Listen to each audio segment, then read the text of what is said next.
ser hemoterapista, estudiando 3 años de especialidad a partir de salir médico general, ¿no? Entonces es una especialidad propia, obviamente. No eres hematólogo, pero eres hemoterapista puro. Y esta gente es la que se encarga de llevar adelante grandes bancos de sangre, sistemas de transfusión, sistemas nacionales, planes de sangre nacionales. Eso es lo que no tenemos acá, chicos. Acá no hay hemoterapistas, o sea, los hematólogos hacemos de hemoterapistas, pero primero somos re poquitos, entonces la hemoterapia es una rama en la que tienes que dedicarte al 100%, ¿no? No puedes atender pacientes y además ser hemoterapista, ¿no? La verdad es que es difícil porque estás al mando de un banco de sangre, que es una gran responsabilidad, o varios bancos de sangre.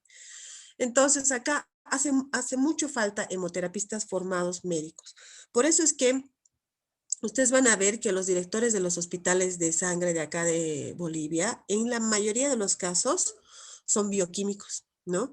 Los bioquímicos, no solo en Bolivia, en muchos países de Latinoamérica, han tomado ese puesto, ¿no? Como que se han hecho cargo de lo que es la inmunohematología, que es, digamos, la rama bioquímica de la hematología, porque tiene mucho que ver con laboratorios de inmunidad, no de inmunidad de inmunodepresión, sino de inmunohematología, ¿no es cierto? Grupos sanguíneos, grupos irregulares, todo lo que tiene que ver con eso, y se han hecho cargo de la parte administrativa de un banco de sangre. Entonces eso es medio complicado porque el banco de sangre necesita además un criterio clínico, ¿no es cierto? ¿A quién voy a transfundir? ¿Por qué? ¿Cuándo no voy a transfundir? ¿Cuándo sí? Eso es lo básico. Y después el banco de sangre también se dedica a unas cosas impresionantes como separación de células madre, modificación de células madre, cultivos de células madre, cualquier cultivo celular, incluso algunos bancos de sangre tienen anexado su banco de tejidos, ¿no? Entonces, es un área súper interesante, poco explorada por los médicos y que en realidad, por lo menos en Latinoamérica, ha ganado mucho espacio, han ganado mucho espacio los bioquímicos dedicados a esta área, ¿no? Y bueno, vamos a ver un poco de qué se trata. A ver, espérenme. Aquí está. ¿Se puede ver? Sí, Doc. Bueno.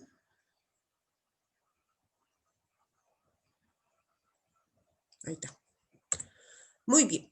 Entonces vamos a comenzar por un concepto bien básico, pero que siempre se equivoca, ¿no es cierto? Para empezar, en los hospitales, cuando piden hemocomponentes, nos dicen o dicen, vayan a traer sangre, ¿no es cierto? O sea, obviamente se comprende, ¿no? Sangre, uno comprende que son glóbulos rojos, puede ser, ¿no es cierto? Pero es incorrecto, ¿no es cierto? Así como nosotros nos referimos específicamente a un medicamento o a un tipo de droga, igual tenemos que referirnos a lo que son hemocomponentes y hemoderivados. Son cosas totalmente diferentes, ¿ya? O no tan diferentes, pero son cosas conceptualmente diferentes.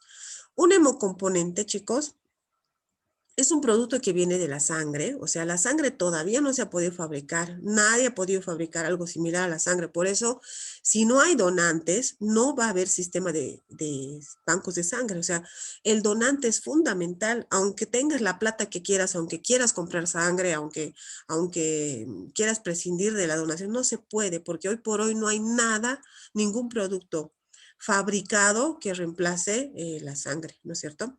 Entonces, lo que se hace es la donación y por una simple técnica de centrifugación, o sea, esa unidad que ustedes van a donar, solamente por centrifugación varias veces, por diferentes formas, obtienen los hemocomponentes, ¿ya? Que son glóbulos rojos, plasma, plaquetas y crioprecipitados, ¿no es cierto? Entonces, los hemocomponentes son productos separados de una unidad de sangre entera por simple centrifugación, ¿no es cierto? Entonces, si yo quiero referirme a un concentrado de glóbulos rojos, ese es un hemocomponente. Diferente a lo que es un hemoderivado, ¿no? El hemoderivado también se obtiene de un elemento de la sangre, que es el plasma. ¿Qué quiere decir? Por ejemplo, nosotros vamos a donar por año, digamos que hay unas 5.000 donaciones por año, ¿no es cierto? No se utilizan pues 5.000 plasmas, ¿no es cierto? El plasma es un producto que tiene una salida mucho menor.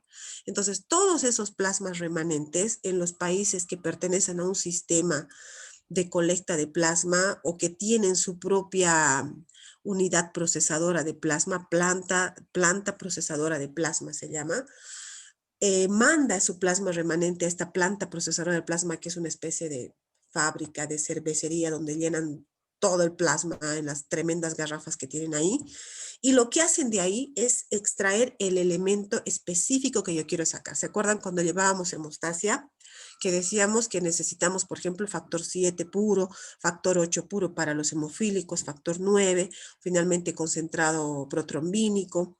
Entonces, todos estos elementos que están en el plasma los pueden separar por procedimientos más complejos, ¿no es cierto?, de filtración, incluso tienen que inactivar a los virus de una manera masiva, ¿no es cierto?, juntan todo el plasma, así tal cual, y producen estos elementos, ¿no es cierto?, incluso la albúmina, la inmunoglobulina humana, la timoglobulina, o sea, un montón de elementos que vienen del plasma, no es que se fabrican con una fórmula, sino que vienen del plasma de la gente, son procesados de una manera mucho más específica, más sofisticada en una planta de hemoderivados. Esas plantas de hemoderivados son obviamente carísimas, ¿no? Es un adelanto de la hemoterapia importante. No hay en todo lado. En Bolivia no hay una sola planta procesadora de plasma. Las más cercanas deben ser las de Chile, las de la Argentina, ¿no? Que es la famosa planta de Córdoba. Entonces, no logran pues los países abastecer siquiera su necesidad de albúmina, de inmunoglobulinas, de factores de coagulación, etcétera. Entonces, acá nos llegan los remanentes de las otras plantas, ¿no? O a veces compramos de grandes plantas procesadoras europeas los productos bien caros, ¿no? Porque la inmunoglobulina, la albúmina son productos caros, pero vienen del plasma, ¿no? En algún momento se quiso hacer un convenio de exportación de nuestro plasma remanente a la planta procesadora de Córdoba, porque nosotros podíamos mandar el plasma congelado, obviamente, y ellos nos devolvían en producto, ¿no es cierto? Nos devolvían albúmina o inmunoglobulina o factor 8, factor 9, lo que podían. Que eso hacen, por ejemplo, Uruguay, Paraguay mandan a la Argentina.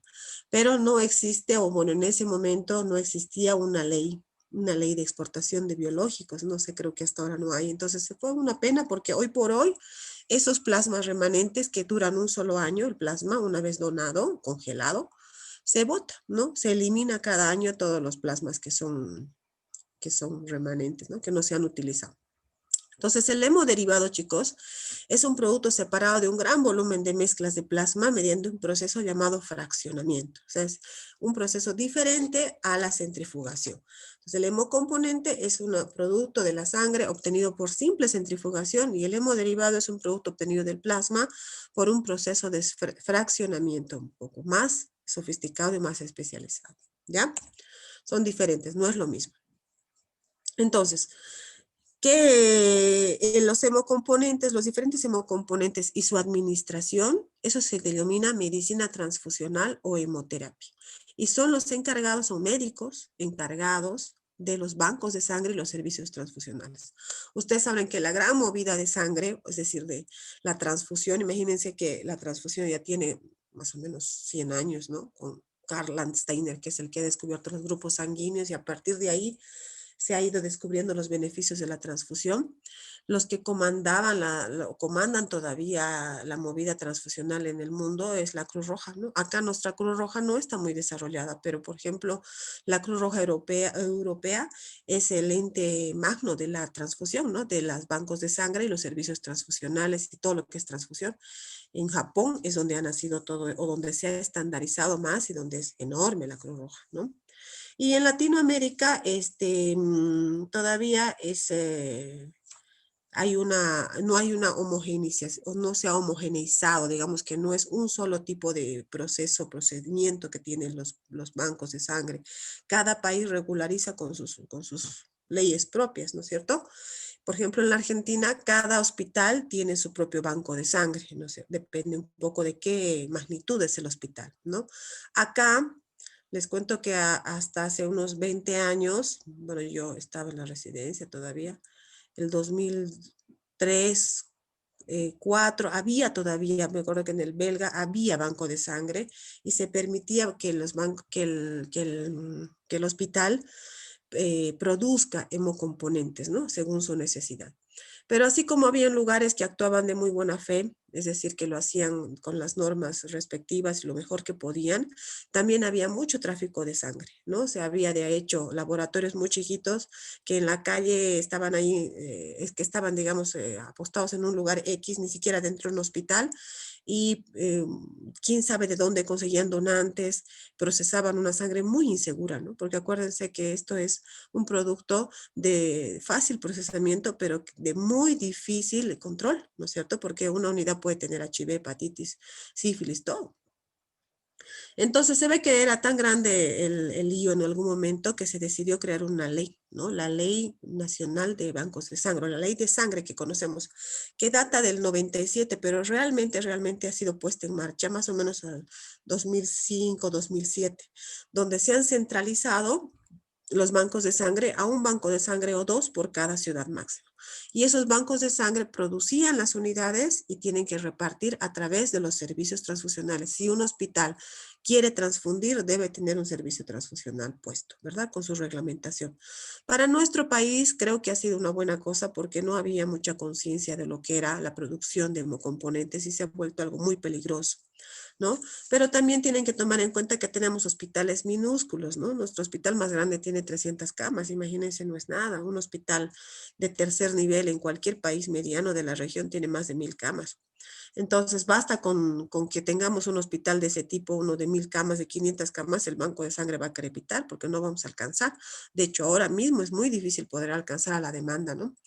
Por eso es que en algún momento se diversificará, pero hoy por hoy existe un solo banco de sangre por ciudad, bueno, en Cochabamba uno, en La Paz dos, en Santa Cruz dos, pero el resto tiene uno solo y todas las unidades o hemocomponentes que circulan en los hospitales deben tener el rótulo del banco de sangre de Cochabamba, ¿no? No hay otra entidad que fabrique, por decirlo así, que produzca hemocomponentes. Entonces, ustedes siempre tienen que estar atentos de detectar, a pesar de tanta regulación, se escapa, ¿no? Hay gente que inescrupulosa que quiere producir hemocomponentes y sin ningún tipo de normativa.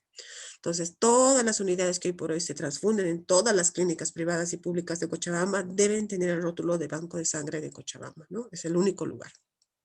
Entonces, está bien, para nosotros funciona. La administración de un banco de sangre es bien compleja, ¿no? Es administrativamente muy compleja, mucho más que un laboratorio cualquiera. Y además tiene un componente ético muy grande, chicos, muy grande. La persona que comanda un banco de sangre, que debería ser un médico hemoterapista, como les digo, la dirección, no solamente debe velar porque los procesos técnicos se hagan bien, sino también porque los procesos administrativos se hagan correctamente, ¿no? Dentro de los procesos técnicos está la detección de todos las enfermedades que se transmiten a través de la sangre. Entonces, por ejemplo, si se transmite un HIV, una hepatitis en algún momento en un elemento de un banco determinado, eso está penado por ley, ¿no es cierto? Entonces, tiene una connotación legal también. Incluso nosotros como médicos, acuérdense que la ley de sangre dice que el que es responsable de la transfusión es el que ha firmado la solicitud. Muchas veces nosotros hacemos hacer eso a los residentes, ¿no? A los internos, ellos están firmando, pero si hubiera un problema con alguna transfusión serio, el responsable es el médico que firma la solicitud. Por eso, en lo posible, debe ser un médico tratante, ¿no es cierto? Porque está legislado, es una ley, ¿m? No es chiste transfundir. Aquí está, les saco justo la ley porque también la he buscado y he visto la ley 1687, desde el 96. Pero bueno, está bastante bien asentada ya desde el 2000 por lo menos, ¿no? 2005. Entonces, ¿cómo funciona esto? A ver, les voy a tratar de resumir. Es medio largo, pero donde nos quedamos igual, a ver qué horas. Estamos bien. ¿Cómo es la cosa? Entonces, lo primero que tenemos que conseguir son donantes, ¿verdad? Para que funcione un sistema de bancos de sangre y de transfusión, necesitamos conseguir el donante. El donante es lo más importante de un sistema de bancos de sangre, de un sistema de sangre. Es el punto clave, ¿no es cierto? ¿Cómo debe ser ese donante? Ese donante primero debe ser voluntario. Es lo más importante. De hecho, en el ranking de bancos de sangre del mundo, los bancos de sangre de más calidad, los más capos, los más importantes, los 5 estrellas, son los que tienen 100% de donación voluntaria, 80% de donación voluntaria. Eso se llega normalmente en países muy desarrollados con mucha cultura de donación. Europa lidera, ¿no es cierto? Lidera todo eso, sin duda. Ni Estados Unidos, es Europa el que lidera, ¿no? Y nosotros en Latinoamérica tenemos ese problema bien grande, ¿no es cierto? Porque no tenemos donación voluntaria, más que 20, 30%, siendo muy, muy generosos, ¿no? Países, por ejemplo, como Cuba, tiene que 100% de donación voluntaria, pero es mentira, ¿no? Porque van a donar por algo que se les está ofreciendo. Y eso es lo que pasa también aquí. No es que sea voluntaria, es, por ejemplo, si un paciente recibe 5 unidades de glóbulos rojos en el hospital, el médico o el staff de transfusión le dice, señor, tiene que llevar donantes porque ya no nos van a dar una unidad más para su familia. Entonces, tienen que reponer. Ese es el donante de reposición que parecería voluntario, pero no lo es. ¿Por qué? ¿Por qué es tan inseguro ese donante? ¿Por qué ese tipo de donante? Porque la familia desesperada va a buscar lo que encuentre de donante, ¿no es cierto? Va a ofrecer dinero, tal vez va a ir al banco, ahí siempre hay gente inescrupulosa que siempre está pescando donantes, familias desesperadas de donantes. Entonces, ese donante inescrupuloso que va a recibir algo a cambio, siempre va a tender a mentir, va a decir que todo está bien, ¿me entienden? Todas las preguntas que en esta parte que se llama selección del donante le van a realizar, tiene mucha posibilidad de mentir. Entonces, ¿por qué es tan importante esta parte? Porque es de la parte donde el más experto del banco de sangre debe hacer la entrevista para darse cuenta si ese donante es un donante realmente voluntario o es un donante peligroso. ¿Mm? Ustedes han debido ir a donar alguna vez. Eso es algo que todos nosotros debemos hacer alguna vez en la vida, no solamente por solidaridad, sino en nuestro caso porque somos médicos y tenemos que conocer a detalle toda esa actividad. Y si bien nosotros no llevamos la hemoterapia como una materia en ningún momento de la carrera, que valdría la pena, la verdad, uno sale a veces sin saber leer ni escribir en transfusión y lo primero que hace el primer día de internado es transfundir, sin haber recibido capacitación. ¿No es cierto? Entonces, mínimamente uno tiene que ir como donante para poder mirar qué es lo que se hace en un banco de sangre, cómo es la estructura, ¿no? ¿Por qué el que entrevista tiene que ser el más capo? Porque tiene que captar mentiras, ¿no es cierto? Mentiras como cuáles. Primero, los requisitos de un donante son que sea mayor de 18 años con carnet, porque tiene que tener una foto, todo tiene una razón, ¿no? Tiene que tener una foto que concuerde con la persona que está yendo. Tiene que sentirse sana o saberse sana. Ya todos los detalles de la enfermedad se van a saber a medida que vayan haciendo los estudios de laboratorio, ¿no? Dentro del banco de sangre. Pero una persona que se sabe enferma no debería de ir a donar. Una persona debe saberse sana, ¿verdad? Tiene que tener un peso mínimo de 50 kilos. Esto es obviamente porque cuando se le retira una unidad de sangre entera, se le retira aproximadamente 400 a 500 ml. Entonces, si una persona más chica de 50 kilos se le retira esa cantidad, es más probable que sufra una descompensación, que el cuerpo no lo pueda compensar en tan corto tiempo, porque sale en 15 minutos, ¿no es cierto? Entonces, debe tener por lo menos ese peso, ¿verdad?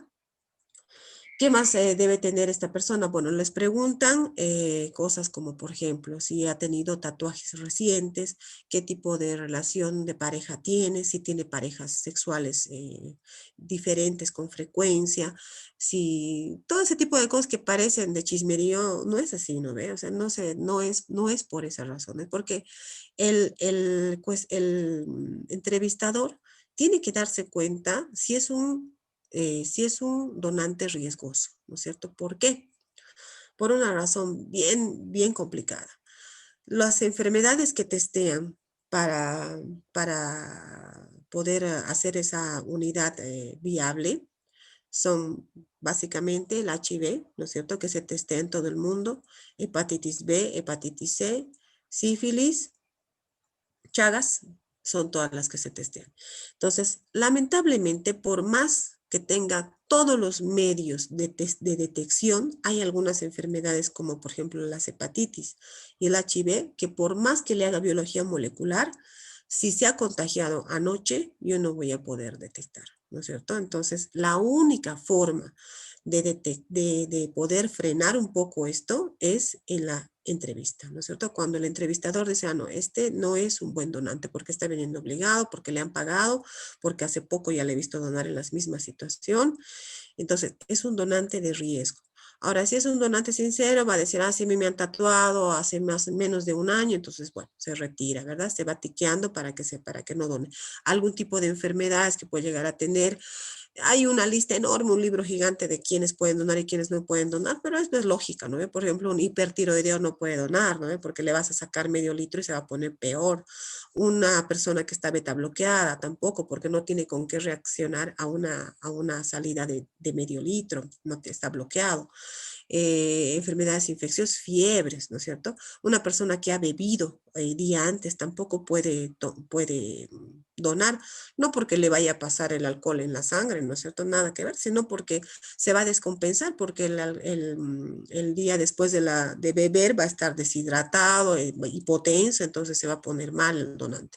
Entonces, cosas así, un montón de requisitos, pero el encargado de poder detectar un donante si es peligroso, ¿no? Es el entrevistador. Y también el que debe hacer la concientización, ¿no es cierto? Explicar que es un procedimiento súper delicado, que de eso depende la vida de un paciente y que si él está mintiendo y tiene alguna enfermedad transmisible por sangre y no se la detecta, pues va a infectar mínimo a 2 personas o 3, ¿no es cierto? Entonces eso es grave. De hecho, cuando van avanzando en la donación, cuando ya has donado, ya has pensado lo que te ha dicho el entrevistador, chaucha, pero sí, yo medio que soy de la vida alegre, no me echo a chive hace un montón, no sé. Entonces, al finalizar todo el trencito de transfusión, de donación, uno siempre tiene una canastita donde debe decir, donde te dejan poner una notita que diga, miren, ¿saben qué? No usen mi sangre, ¿no? Porque hasta el último uno apela a la conciencia del donante, porque como ven, por más que yo haga todos los estudios, obviamente que tiene muy buena tasa de detección, ¿no es cierto?, de enfermedades transmisibles, pero van a haber pacientes donantes que es posible que no se detecte por ninguno de estos métodos. Entonces, imagínense lo peligrosa que es la transfusión. Por eso, cuando ustedes estén a cargo de un paciente y tengan que transfundir, sobre todo si es joven, mujer, piénsenla 2 veces, ¿no es cierto? Digan, ¿realmente necesita esta transfusión? Porque es una agresión inmunológica y puede convertirse también en una agresión infecciosa, ¿no es cierto? Entonces hay que tener mucho ojo con la donación, con la transfusión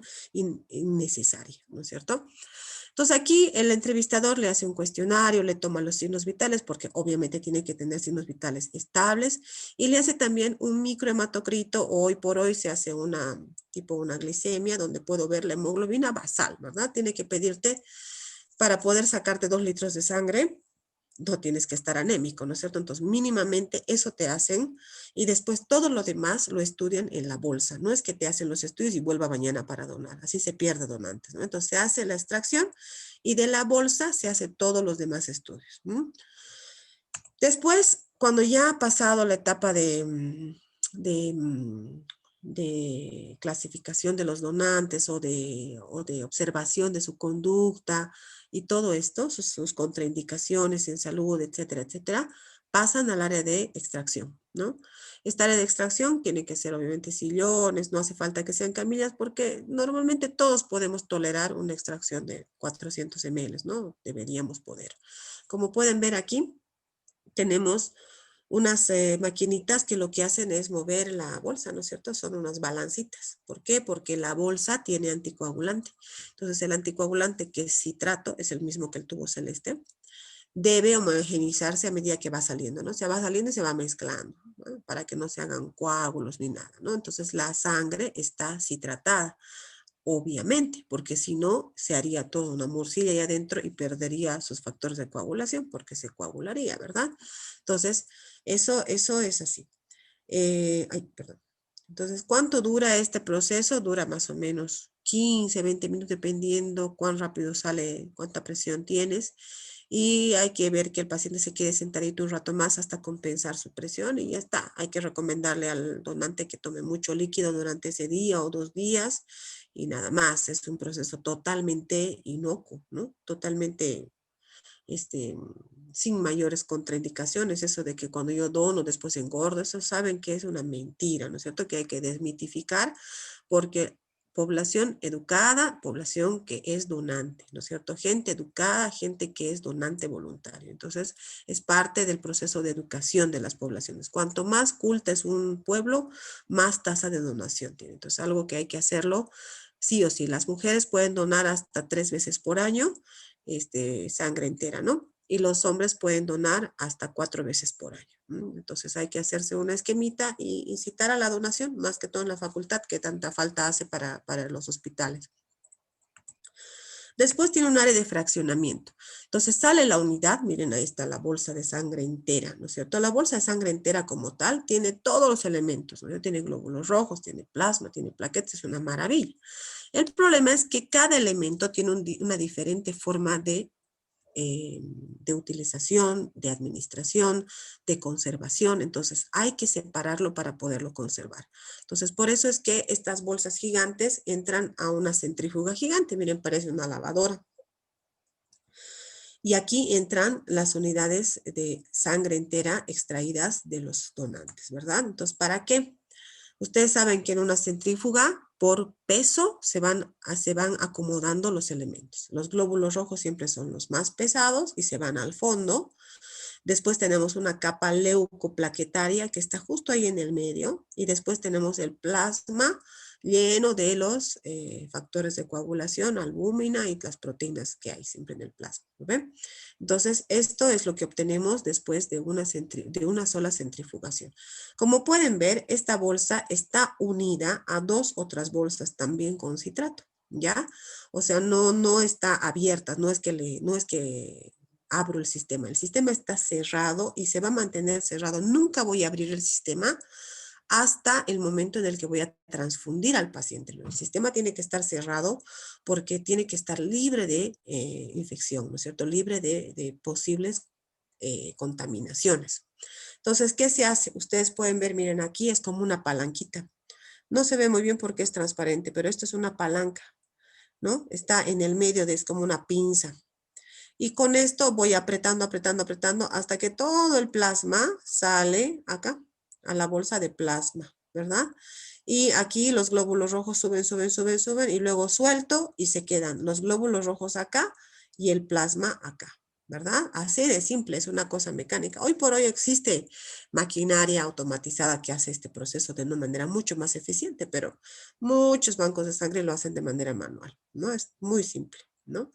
Después, con unas selladoras, ¿no? Con selladoras de los tubitos que son quemadores, ¿no? Uno separa la bolsa de glóbulos rojos para que ya quede fuera del circuito y vuelve a meter a la centrífuga las dos bolsitas, la de plasma y la bolsa vacía. Entonces, cuando vuelve a centrifugar, que esa fotito no tengo, está el plasma, todo el plasma en una bolsa y abajo se han concentrado las plaquetas. Entonces, saco todo el plasma en una bolsa y me quedarían plasma, plaquetas y glóbulos rojos como acá. Ahí están los glóbulos rojos separaditos. Y mi cosecha al final del día de un banco de sangre es unidades de glóbulos rojos, plasma, que después lo voy a congelar y se va a llamar plasma fresco congelado, y concentrado de plaquetas, CPQ, ¿verdad? Estos 3 elementos puedo obtener de un solo donante. Todavía no están liberados, no están listos para utilizar, porque ¿qué necesitan para liberarse? Necesitan pasar por todos los estudios de seguridad biológica, ¿no es cierto? Que no transmitan ninguna enfermedad y que estén en buenas condiciones. Pero esto es lo que se obtiene después de los arduos días de donación. Y esto es lo que a veces no hay en el banco, ¿no es cierto? A veces hay 3, 4, 5 donantes. Imagínense para toda una ciudad. Una ciudad como la nuestra necesita por al menos 100 donantes por día. Y es increíble porque no se puede conseguir. La mayoría de los donantes que van son donantes obligados, muy riesgosos, ¿no? Donantes de reposición, desesperados. Cualquier persona va a donar porque tienen que devolver, ese es el nombre, ¿no? Tienen que devolver. Entonces estamos todo el tiempo en riesgo porque son donantes riesgosos. Eso hay que cambiar y eso se cambia con medidas inteligentes de motivación. Yo creo que la gente que es rescatable son ustedes, ¿no? Yo creo que más arriba ya no, aunque sí hay gente mayor consciente, pero la gente joven, antes de los 30 años, es la gente que debe comandar esas movidas para poder tener donantes de calidad. En la facultad sería bueno que nazca un gran movimiento de donación voluntaria, ¿no? Obviamente el personal médico nunca somos los mejores, ¿no? Porque siempre estamos expuestos a todo, pero hay que dar el ejemplo, ¿no? La facultad de medicina debería ser un ejemplo de donación de sangre. Y bueno, eso por el lado ético, digamos, ¿no? Entonces, ya vamos a hablar bien cómo se almacena cada cosa, pero no todos se almacenan igual. Por ejemplo, en el área de almacenamiento tenemos una heladera que está a 4 grados, ¿ya? A 4 grados están las heladeras de sus casas, ¿no es cierto? Ustedes van ahí, el refrigerador está a 4 grados. La diferencia con los bancos de sangre es que tiene que tener un termómetro que siempre esté a 4 grados, tiene que tener una alarma, tiene que tener una fuente de energía donde nunca se corte la electricidad, porque esas unidades deben permanecer a 4 grados, ¿no es cierto? Esa es su forma de permanecer de los glóbulos rojos sin dañar los elementos, ¿no? Después existen las heladeras de menos 30 grados que van hasta menos 80 también, o sea, congelados, ¿no? Aquí es donde se va a preservar el plasma, ¿no es cierto? Por eso se llama plasma fresco congelado. Debe ir a congelación en el día de su extracción, debe estar en la noche, ya debe estar congelado, ya debe ir a la congelación para que pueda durar todo lo que tiene que durar, que ahora vamos a ver cuánto es. Las heladeras de sus casas, las congeladoras, también están a menos 20, suficiente para un plasma, ¿no?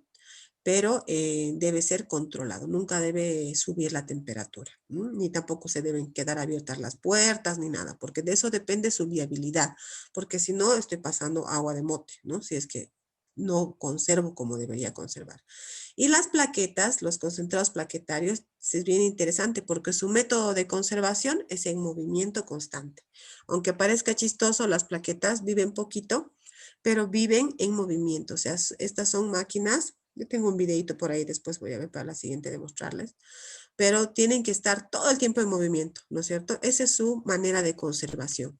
Y si yo la voy a llevar, la voy a sacar de eso para transfundir, mientras saco tengo que mover. Tengo que estar moviendo la plaqueta hasta que llegue al paciente y hasta que se transfunda, ¿no es cierto? Entonces, para que pueda mantener sus propiedades las plaquetas. Entonces, esta área del almacenamiento siempre debe haber en un banco de sangre totalmente controlada y con medidas de bioseguridad, con medidas de calidad, ¿no es cierto? Controlando todo el tiempo la temperatura y la eficacia de los equipos. Después el banco de sangre tiene un área de inmunología muy importante y serologías, ¿no es cierto? Esto es aquí donde es como el laboratorio dentro de un banco de sangre. ¿Qué se hace en el área de inmunología? Se hace la inmunohematología. Cuando ustedes escuchen hablar de inmunohematología, se están refiriendo a los sistemas de grupos sanguíneos, ¿verdad? Porque eso es la inmunidad. Acuérdense que la inmunidad es determinar qué antígenos tiene una célula, ¿verdad? Entonces, un glóbulo rojo, ¿qué antígenos tiene? Tiene un antígeno A, o tiene un antígeno B, o tiene un antígeno AB, o no tiene ninguno y es cero, ¿no es cierto? O es O. Entonces, cuando hablamos de inmunohematología, nos referimos a eso. Es como hacer una inmunohistoquímica, ¿no es cierto? Pero es algo un poco más sencillo porque los antígenos son azúcares grandes que cuando se enfrentan a su anticuerpo hacen una aglutinación visible. Entonces, no es tan difícil. No necesito inmunofluorescencia, no necesito anticuerpos marcados con fluorescencia, nada. Puedo determinar con una simple aglutinación. La aglutinación puede hacerse en tubo, como hacemos acá, y puede hacerse en placa. Esto se llama en placa de gel, ¿no? Es un poquito más cómoda y para hacer en masa, ¿no? Porque acuérdense que hay que testar cientos y cientos de donantes. Entonces ahí tenemos los grupos sanguíneos. Y ahí determino si es AB, si es cero, qué es, ¿no? Y después tenemos el área de serologías. Entonces, como hemos dicho, en las serologías lo que vamos a determinar son los agentes transmisibles por sangre, ¿verdad? ¿Qué son? A nivel mundial, HIV, siempre, ¿no es cierto? Es más, en otros países está legislada la biología molecular, o sea, sí o sí hay que hacer biología molecular para HIV. Aquí en nuestro país todavía está aceptado la serología simple y el Western blot, que no es biología molecular pura. Pero tienes que testar HIV, sí o sí, ¿no es cierto? Es un mundial, me parece que es uno de los virus más propagados por sangre, ¿no? Por sangre y por vía sexual. Después tenemos la hepatitis B y la hepatitis C, ¿no es cierto? Estos dos virus son también transmitidos por sangre y por vía sexual. ¿Por qué no testamos la hepatitis A? Porque es transmitida, ese es boca, ¿no es cierto? Entonces, nada que ver.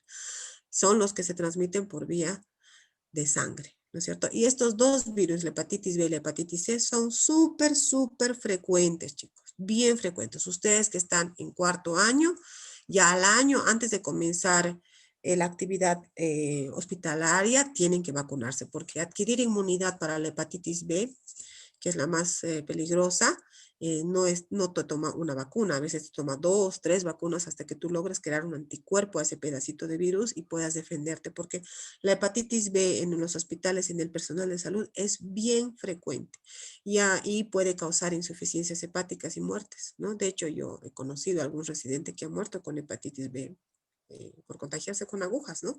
Entonces es algo que sí o sí todos tenemos que estar vacunados contra la hepatitis B, ¿no? Después tenemos a la sífilis, ¿no? Eso históricamente se testea porque es por transmisión sexual. Y nuestro gran Chagas, ¿no es cierto? El Chagas famoso, que obviamente el Chagas es patrimonio boliviano, patrimonio sudamericano.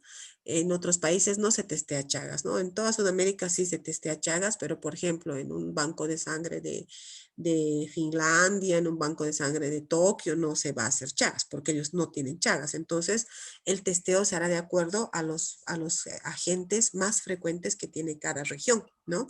Por ejemplo, el citomegalovirus es un virus muy frecuente de transmisión sanguínea, que casi todos tenemos anticuerpos, hemos enfermado en algún momento en nuestra vida y ya tenemos anticuerpos. Es un virus bastante tontito, no es un virus peligroso, ¿ya? Pero ¿por qué se testea en todos los países? ¿Por qué? Porque es importante en el contexto de trasplantes, por ejemplo, chicos. Cuando nosotros estamos preparando un paciente para un trasplante, para que reciba un riñón, para que reciba una médula, para que reciba un hígado, un páncreas, tenemos que tratar de que la condición del donante y del receptor sea siempre respecto a los virus la misma, ¿no? Que sea positivo, o negativo, y también respecto a la sangre que le vamos a transfundir, tiene que ser en lo posible citomegalovirus negativo, porque un paciente inmunodeprimido puede reactivar virus, aunque sean virus tan tontitos como el citomegalovirus. Entonces, el citomegalovirus es algo que se hace en todo el mundo de rutina, yo no sé por qué aquí no se hace, pero yo creo que ya es tiempo que se haga porque ya la actividad en trasplante es mucho mayor y en paciente inmunosuprimido, ¿verdad? Por ejemplo, en otros países se testea brucelosis porque tienen alta tasa de brucelosis también transmitida, ¿no? Por sangre. Se hace HTLV también en otros países. Bueno, eso cada cierto tiempo el Plan Nacional de Sangre tiene que analizar qué otros agentes se va a testar. Pero hoy por hoy, esos que les he dicho son los que se testean en Bolivia, ¿no?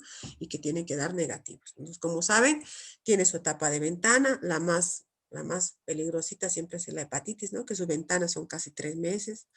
Entonces, es muy importante que el donante sea voluntario, que un donante voluntario jamás va a mentir. Una persona que va altruistamente a donar no tiene por qué mentir, está yendo voluntariamente, ¿no? Entonces, es importante motivar a la gente a que vaya voluntariamente, ¿no? ¿Qué más? Hay un área de distribución, una vez que se han producido estos elementos, se distribuirán, ¿no es cierto? Y la distribución es bien complicada porque los errores que suceden en los bancos de sangre muchas veces no son errores técnicos, o sea, no es que no le han detectado si es HIV, si no es HIV, si es A, si es B, si es AB, sino que el error está en la codificación, ¿no es cierto? O sea, en que se confunden en documentos y pueden salir producciones que están erróneas en los datos, ¿no es cierto?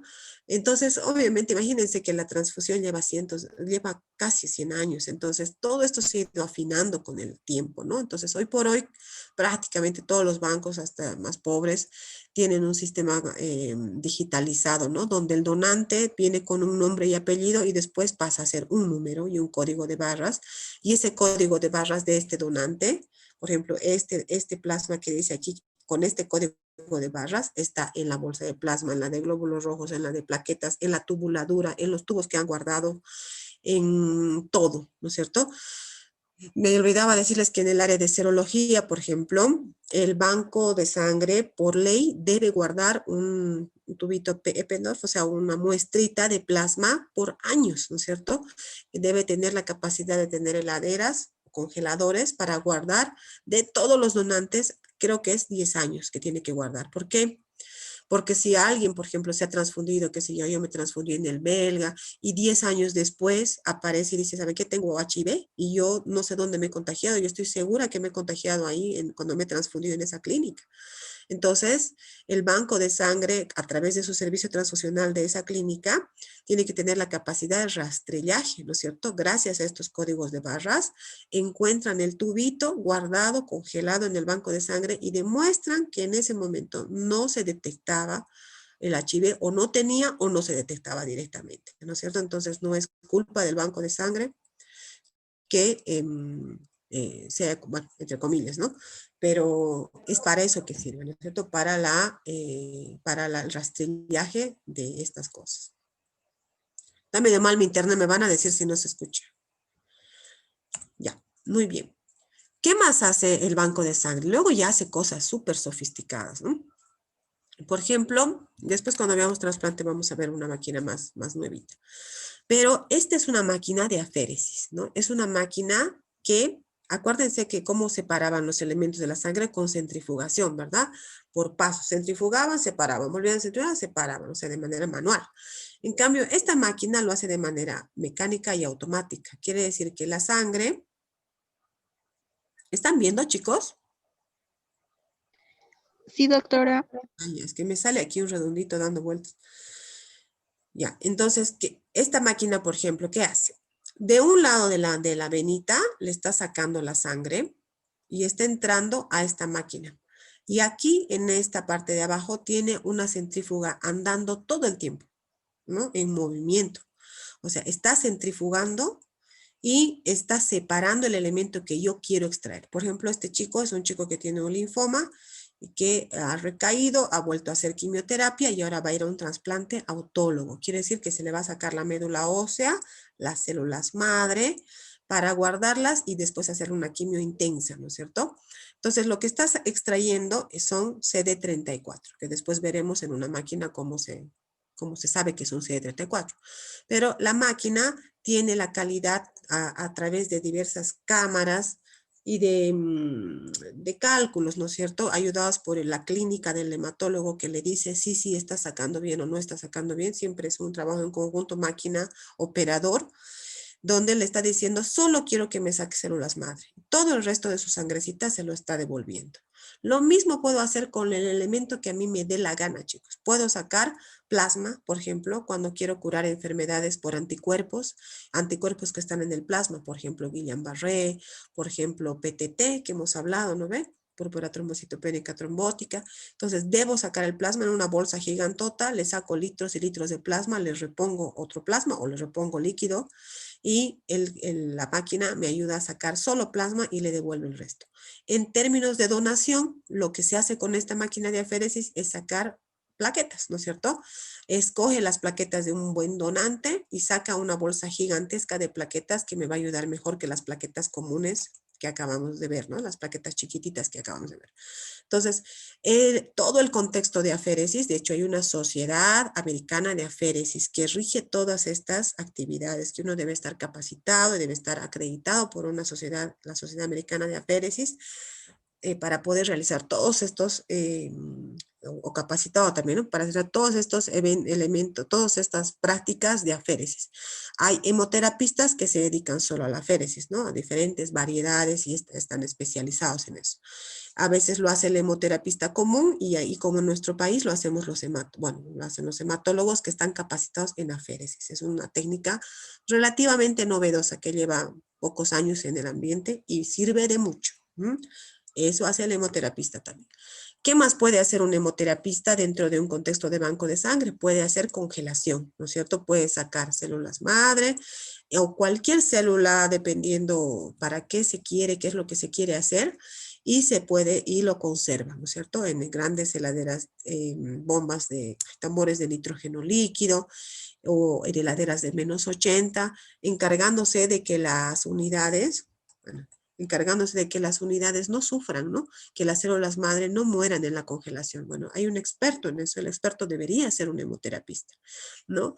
Nosotros aquí en Bolivia al no contar con hemoterapistas, tampoco con gran cantidad de hematólogos. Normalmente el hematólogo es el que se encarga en un contexto de trasplante de hacer la congelación, de hacer la separación, la cosecha, todo. Pero el tener bancos de sangre bien puestos con hemoterapistas en las diferentes áreas, que es enorme también el área de banco de sangre, sería ideal, ¿no? Sería una maravilla. Mejoraría mucho la calidad de la transfusión. Entonces, para Bolivia hay un banco de sangre por ciudad y todos los hospitales deben tener un servicio transfusional si quieren transfundir de manera adecuada. ¿Qué hace el servicio transfusional? Se encarga de la conservación, la indicación y la administración. ¿Y qué hace el banco de sangre? La producción, ¿no es cierto? Que es lo más difícil, digamos, ¿no? Todo se rige con un reglamento obligatorio que debe cumplirse por ley. Por eso es que cuando ustedes transfundan, acuérdense que tiene una ley, ¿no es cierto? Y que debemos hacer las cosas de manera correcta, no es cualquier cosa. Entonces hemos dicho que lo primero que voy a obtener del donante va a ser sangre entera, ¿verdad? Voy a hacer una primera centrifugación y voy a obtener concentrado de glóbulos rojos y plasma rico en plaquetas. Voy a volver a centrifugar este plasma rico en plaquetas y voy a obtener concentrado de plaquetas. Y el plasma que me ha quedado lo voy a congelar y voy a hacer plasma fresco congelado.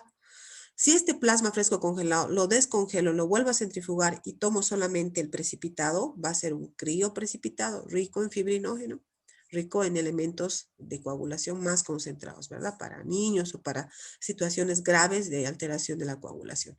Entonces, como ven, todos estos elementos son hemocomponentes obtenidos por simple centrifugación en un banco de sangre convencional, el más básico que existe en cualquier país. Bien. ¿Qué hora es? Bueno, vamos a hablar solo de sangre entera y después los demás lo vamos a dejar. Entonces, la sangre entera tiene todo. O sea, le han sacado al paciente y se imaginarán que tiene plasma, tiene plaquetas, tiene todo. El problema con esto es que es inviable, porque ¿cómo voy a conservar? ¿Voy a conservar congelado? ¿Voy a conservar a 4 grados en movimiento? ¿Cuánto me va a durar? ¿Qué voy a hacer? ¿No?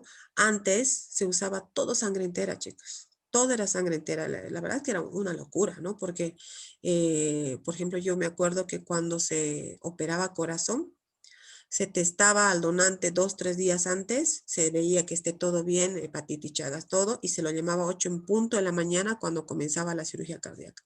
Se le sacaba una unidad y eso la utilizaban durante la cirugía, ¿no? Unos 2, 3 donantes hacían lo mismo y hacían eso. O sea, está perfecto porque tienes todos los elementos, ¿no es cierto? Pero es poco práctico. Primero porque en esos 2 días tú no sabes qué ha hecho el paciente, el donante, ¿no? O sea, quieres pensar que ha esperado la donación, ¿no ve? Pero no sabes realmente. Segundo, que no puedes hacer eso para que funcione todo un sistema de salud, ¿no es cierto? Testar los 2 días y llamarlos el día del procedimiento, eso es imposible, no se puede hacer prácticamente, técnicamente es imposible, ¿no ve? Entonces, si bien es un elemento excelente, pero es inviable. Entonces, lo que se hace hoy por hoy es la sangre entera ya no va más, ¿no es cierto? Toda la sangre que se colecta de los donantes se separa y se conserva como debe conservarse, ¿no? Dependiendo cada cosa que es, ¿no? Entonces, ese es el manejo de la sangre entera hoy por hoy, no tiene una indicación. Cuando yo quiero simular la sangre entera y yo quiero decir, pero yo quiero como sangre entera igualito, bueno, entonces tendrás que juntar una unidad de glóbulos rojos, un plasma y plaquetas. Eso se hace en contextos de choque hemorrágico, que lo vamos a ver. Pero hoy por hoy la sangre entera no se almacena más de esa manera. Solamente se dona y después se separa rápidamente. ¿Ya? Bueno, aquí lo vamos a dejar porque después ya viene más largo y no quiero, esta parte es re importante, quiero que me entiendan. Bueno, entonces mañana nos vemos, mañana vamos a terminar esto y choque hemorrágico y el miércoles vamos a hacer trasplante, a ver si es miércoles y jueves o solo miércoles. Y ya terminaríamos con eso, esta rotacióncita, ¿ya? Muchas Está bien, gracias, doctora. doctora. Bueno, chicos, mañana nos vemos.